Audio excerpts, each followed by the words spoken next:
Hello and welcome to another in my video tutorial series here in the management series. And in this video we're going to discuss organizing, which is the second of the four functions in the overall management process. Organizational culture consists of the set of shared, taken for granted, implicit assumptions that a group holds in the workplace. This is sometimes called the corporate culture. These are the beliefs and the values that are shared among a group of people in the workplace that are passed on to new employees by way of socialization and mentoring, which is going to significantly affect the work outcomes at all levels. The culture is the social glue that binds members of an organization together. Just a human being has a personality, whether it's fun-loving, warm, uptight, a competitive personality, or whatever. So an organization has a personality as well, and that is its culture. The culture helps employees understand why the organization does what it does and how it intends to accomplish its overall long-term goals. Culture can vary considerably, and the elements that drive an organization's culture can vary. Cultures can have a positive as well as a negative effect on employees and overall corporate performance. Organizational structure is that formal system of tasks and reporting relationships that coordinate and motivate an organization's members so that they can work together to achieve their organizational goals. An organizational structure describes who reports to whom and who does what within the organization. Managers need to align the organization's vision and its strategies with its organization's culture and the organizational structure. Organizational culture appears as three layers, or you can think of them as levels, and those three layers are observable facts or observable artifacts, espoused values, and basic assumptions. With level 1, those observable artifacts. These are the most visible physical manifestation of its culture. Observable artifacts are the most visible physical manifestation of its organizational culture. With level 2, these are espoused values. These are explicitly stated values and the norms. These are preferred by the organization and will be put forth by the firm's founders or its top level managers. Employees are frequently more influenced by the intacted values, which represent the values of the norms actually exhibited within the organization, those ones that they can actually be exposed to. And with level 3 of our organizational culture, here's where our core values exist of the organization. These are our basic assumptions, which are not observable. These represent those core values of an organization's cultures, those that are taken for granted and as a result are difficult to change. Let's take a look at the four types of organizational culture here. We have the clan culture, market, adhocracy, and hierarchy. With the clan culture, this is a culture that has an internal focus and values flexibility rather than being stable and in control. Like a family type organization, it encourages collaboration among the employees, striving to encourage cohesion through consensus and job satisfaction, and to increase commitment through the employee involvement. Clan organizations devote considerable resources to hiring and developing their employees, and they view their customers as their overall partners. In an adhocracy culture, this is a culture that has an external focus and values its flexibility. Adhocracy value cultures foster the creation of new products and services by being quite adaptable and creative and fast to respond to the changes that exist in the marketplace. This type of culture encourages employees to take risks and to experiment with new ways of how they're getting the things done that need to be done. These are well suited for such things as startup companies, those in industries with constant change, and those in mature industries that definitely need innovation to enhance their growth beyond where it's at. Now let's take a look at the market culture. This is a culture that has a strong external focus and values stability and control. These market cultures are driven by the competition and a strong desire to deliver their results and accomplish all of their goals. Customers and profits are going to take precedence over employee development and satisfaction in a market culture. And lastly, the hierarchy culture. This is a culture that has an internal focus and values stability and control over any type of flexibility. Companies with this hierarchy culture are apt to have a formalized, structured work environment aimed at achieving effectiveness through a variety of control mechanisms that measure efficiency, timeliness, and reliability in the creation and delivery of products. And most people have been or will be in this type of organization culture, probably more than the others. How employees learn culture is very important. We have different aspects that are used to learn the culture in our environments. We might see such things as symbols, which is just an object, an act, or quality, or even an event that conveys the meaning to everyone. Or maybe the way we learn culture would be through a story, which is just a narrative that's based on true events which are repeated and sometimes embellished upon to emphasize a particular value. Now, stories are typically the oral histories that are told and retold by members about incidents that have occurred within the organization's history. Another way that our employees are able to learn the cultures, through the concept of a hero, which is just a person whose accomplishments embody the values of that organization. Or maybe through rites and rituals, which are different activities or ceremonies that are planned and unplanned that celebrate the important occasions and accomplishments in the organization's life. We might see another way of learning is through organizational socialization, and that's defined as the process by which people learn the values and the norms and the required behaviors that permit them to participate as a member of that organization. Now, converting from an outsider into an organizational insider may take several weeks or even possibly years, and this socialization occurs in 3 different phases. You have the anticipatory socialization phase, the encountering and changing phase, and the acquisition phase. The anticipatory socialization occurs before the individual actually joins an organization, and when people learn what the organization's jobs, needs, and values are, and how their own needs and values and their skills that they're bringing in are going to fit within that organization. Now, with the encounter phase, this takes place when a person is first hired into the organization and they come to learn what the organization is like and how to adjust their expectations with that organization.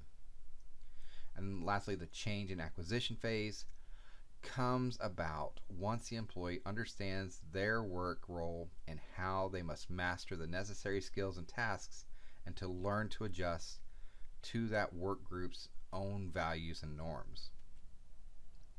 Let's look at the importance of culture. Now, many people believe culture powerfully shapes an organization's long-term success by enhancing its overall competitive advantage.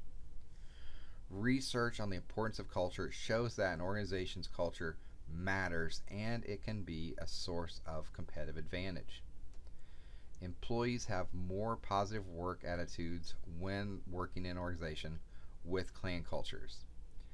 Clan and market cultures are more likely to deliver higher customer satisfaction and market share. When it comes to operational outcomes, quality, and innovation, these are more strongly related to a clan, adhocracy, and market cultures rather than the hierarchical one. An organization's financial performance, its profit and revenue growth, is not strongly related to organizational culture. Companies with those market cultures are going to tend to have more positive organizational outcomes. So you might be asking yourself, well, what does it mean to fit in an organization?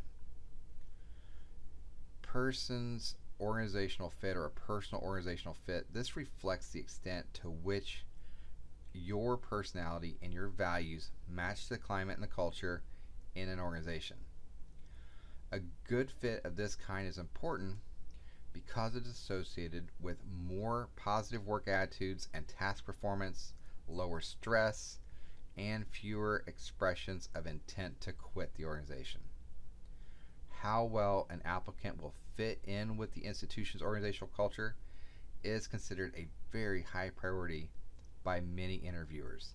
If they don't get that feel that a potential candidate for a hire is going to fit into the culture, they may not give that individual a chance to see if their norms and their values fit.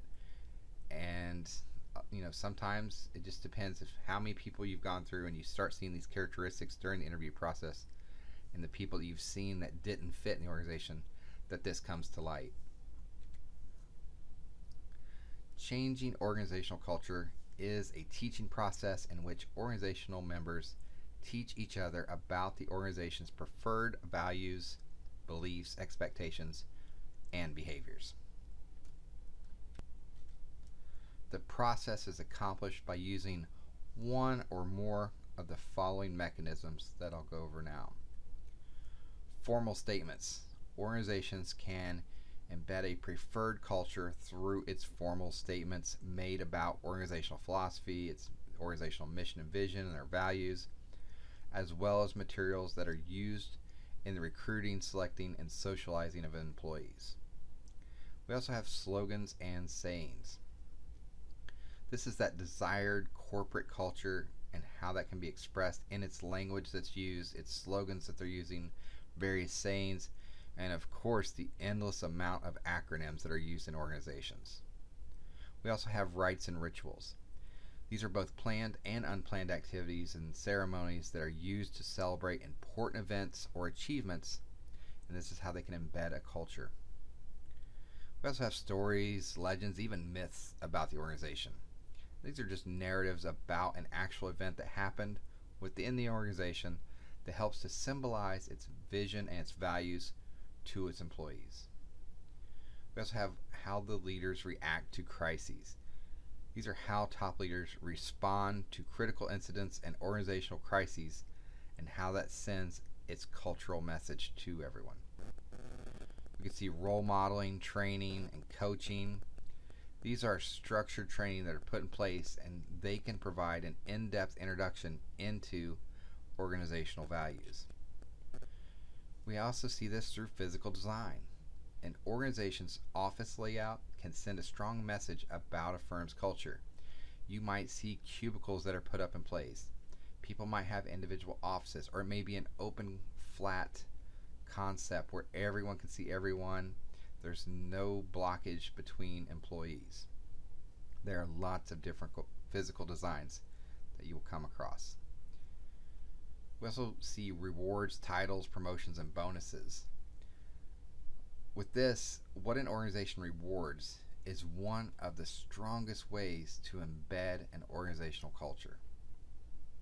Organizational goals and performance criteria. Many organizations establish organizational goals and criteria for recruiting, selecting, developing their employees, how they promote their employees, as well as dismissing and the retiring of employees, all of which reinforce the culture that's in place. Also, we have measurable and controllable activities. And organizations leaders, they can pay attention to and they can measure and they can control all of the activities in the organization. The processes or outcomes can foster a certain culture in their organization. And of course, organizational structure. This that hierarchical structure found in most traditional organizations, and it's more likely to reinforce a culture oriented towards control and towards authority. And then organizational systems and procedures that we see. Companies are increasingly using electronic networks to increase things like collaboration among its employees, along with innovation, quality, and of course efficiency, and always trying to become more efficient. An organization is a system for consciously coordinated activities or forces of two or more people. The three types of organizations are classified according to the different purposes for which they are formed as organizations. We have the for-profit organizations. These are formed to make money or profits by offering various products or services. Non-profit organizations are formed to offer services to some clients, but they're not looking at making a profit. That money that's made gets put back into the organization. And then mutual benefit organizations are voluntary collectives whose purpose is to advance its members' interests. An organizational chart is a box and lines type illustration showing the formal lines of authority and the organization's official positions or its work specializations. We have the vertical hierarchy of authority, and this one identifies who reports to whom. It is the chain of command that can be seen by looking up and down an organizational chart. A formal vertical hierarchy also shows the official communication network that's used in who talks to whom in that chain. Then you also have the horizontal specialization. This type of organizational chart specializes or identifies who specializes in what work or what area of work. It shows the different jobs or work specialization that can be seen by looking to the left and to the right on the line of an organization. Whether for profit, non-profit, or mutual benefit organizations, they have a number of elements in common. A common purpose, a coordinated effort, and a division of labor, and a hierarchy of authority. The common purpose unifies employees or members and gives everyone an understanding of the organization's reason for its existence. The common purpose is realized through coordinated effort, which is the coordination of the individual efforts into a group or the organizational-wide effort. With the division of labor, we also might hear the term being used when it comes to division of labor as work specialization. And this is the arrangement of having discrete parts of a task done by several different people, resulting in much greater efficiency than one person doing everything. And then with the hierarchy of authority, or you might hear the term, it's more commonly used, the chain of command. This hierarchy of authority or chain of command is a control mechanism for making sure that the right people do the right things at, of course, the right time. If coordinated effort is to be achieved, some people need to have more authority or the right to direct the work of others. In a flat organization, this is going to be defined as one with an organizational structure with few or even no levels of middle management between top managers and those individuals reporting to them. Although less true today, a principle stressed by early management scholars was that the unity of command. This is in which an employee should report to no more than one manager in order to avoid any type of conflicting priorities in an organization. There are three more common elements that authorities agree on. Nearly all organizations will show some evidence of having each of these. As I said, these three elements, span of control, authority, responsibility, and delegation, and centralization versus decentralization, are elements that you will probably see very clearly in almost any organization that you ever work in. The span of control, also called the span of management, refers to the number of people reporting directly to any given manager. We have a narrow span of control, and this means that a manager has a limited number of people reporting to them. An organization is said to be tall when there are many levels of narrow spans of control. You could also see a wide span of control in an organization. This means a manager has several people that are reporting to them, and an organization is said to be flat when there are only a few levels with very widespread or wide spans of control. Managers need to use a narrow span of control when they must be closely involved with their subordinates. First line supervisors directing subordinates with similar work tasks may have a wide span of control. The recent trend that we see is towards wide spans and greater work autonomy in decision-making process. With authority, responsibility, and delegation, authority is going to refer to the rights inherent in a managerial position to make decisions, give orders, and utilize their available resources.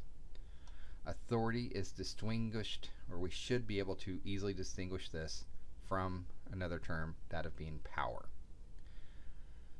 Authority is distinguished from power, which is the extent to which a person is able to influence others so that they respond to any given orders. But authority does mean accountability. Managers must report and justify work results to the managers above them. Being accountable means that you have the responsibility for performing assigned tasks. With more authority, it's going to inherently come more responsibility with the obligations that you have to perform the tasks that have been given to you. If managers are given too much authority and not enough responsibility, they may become abusive to their subordinates and capricious in exerting their authority. Conversely, managers may not be given enough authority, so the job becomes quite difficult. Now with delegation, this is that process of assigning managerial authority and responsibility to managers and employees that are lower in the hierarchy. Delegation is that necessary part of managing, but it's difficult for some managers to be able to perform in a positive way. An organizational chart is going to distinguish between line positions. This is indicated on a chart by a solid line, and staff positions, which is indicated on a chart by a dotted line. And using this organizational chart is going to help see where authority, responsibility, and delegation lie sometimes. Now, in that lower level management level, the line managers, these typically have authority to make decisions and usually have people reporting to them. Now let's look at centralization versus decentralized authority. With centralized authority, important decisions are made by those higher level managers. Nearly all organizations have at least some authority concentrated at the top of the hierarchy. An advantage in using centralized authority is that there is less duplication of work because fewer employees perform those same tasks as others. Another advantage is that procedures are uniform and they're easier to control. Now with decentralized authority, important decisions are made by middle level and supervisory level managers. Power is going to be delegated throughout the organization. An advantage with this decentralized authority is that managers are encouraged to solve their own problems. The decisions are made much more quickly, which increases the organization's flexibility and, of course, its overall efficiency. Now, organizational design is concerned with designing the optimal structures of accountability and responsibility that an organization uses to execute its overall strategies. Organizational designs can be categorized as traditional, horizontal, and designs that have open boundaries between the organizations. Traditional organizational designs tend to favor structures that rely on the vertical management hierarchy that I mentioned earlier. These are going to have very clear departmental boundaries and the reporting arrangements. In a horizontal design, teams or work groups, either temporary or permanent, are used to improve collaboration and work on shared tasks by breaking down internal boundaries. Now, a boundaryless organization is going to be more fluid, it's going to be highly adaptive, and its members are going to be linked by information, technology, and all this comes together so that they can collaborate on achieving those common tasks.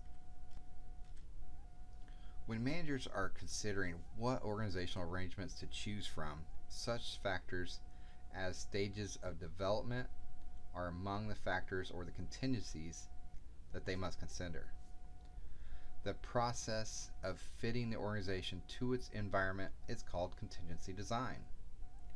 And there are three factors that we'll look at that must be considered. We have the environment, mechanism or mechanistic versus organic. Or another one in the environment, differentiation versus integration. And then lastly, the other factor to consider is the link between strategy, culture, and structure. Mechanistic organizations are rigid bureaucracies with very strict rules, narrowly defined tasks, and top-down communication. One area that we see this mechanistic organization in place is with hotels. So you will see that the way those are structured, they are very mechanistic designs. Now with organic organizations, here the authority is going to be decentralized. There are going to be fewer rules and procedures, and networks of employees are encouraged to cooperate and respond quickly to any type of unexpected tasks. Organic organizations are often called adhocracies because the way they operate is that they operate on an ad hoc basis and improvising as they kind of go along. Information technology companies that constantly need to adjust to different technological changes are going to favor this type of organic arrangement. And the differentiation and integration dimension reflects forces that impel the parts of an organization to move apart or to come together as a result of the stability of its environment. And I also mentioned differentiation. This is part of that second factor to consider, where I talked about differentiation versus integration. With differentiation, this is that tendency of the parts of an organization to disperse and kind of get fragmented. This impulse towards dispersal arises because of technical specialization and division of labor. As a result, specialists behave in specific, delimited ways without coordinating with other parts of the organization. Now with integration, this is that tendency of the parts of your organization to draw together to achieve a common purpose. In a highly integrated organization, the specialists of areas are going to work together to achieve that common goal. This means for achieving this, is going to be a formal chain of command in place. We're going to have standardization of rules and procedures, and we're going to use cross-functional teams and computer networks so that there is frequent communication and coordination of all the parts. A company's organizational culture and organizational structure should be aligned with its overall mission and its strategies that are set place. A company's managers and its beliefs and what is communicated to its employees are going to build and then share that culture and how it's designed. Now, as companies grow, this culture and this structure need to grow along with that. Everything hinges on the organization's overall strategy. They need to change the organizational structure when we see this growth and make sure that they continue to support the overall strategy. There are a lot of elements that come to what creates and what builds and how we get this organizational culture across to our existing and new members. And the designs we put in place are going to highly impact that.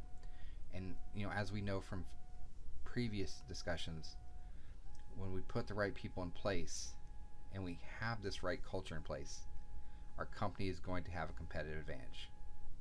Thank you everyone for following along through this managerial series, and I hope you found this lesson enlightening, as well as hopefully causes you to want to go out and do some more research on some of the topics discussed. Take care everyone.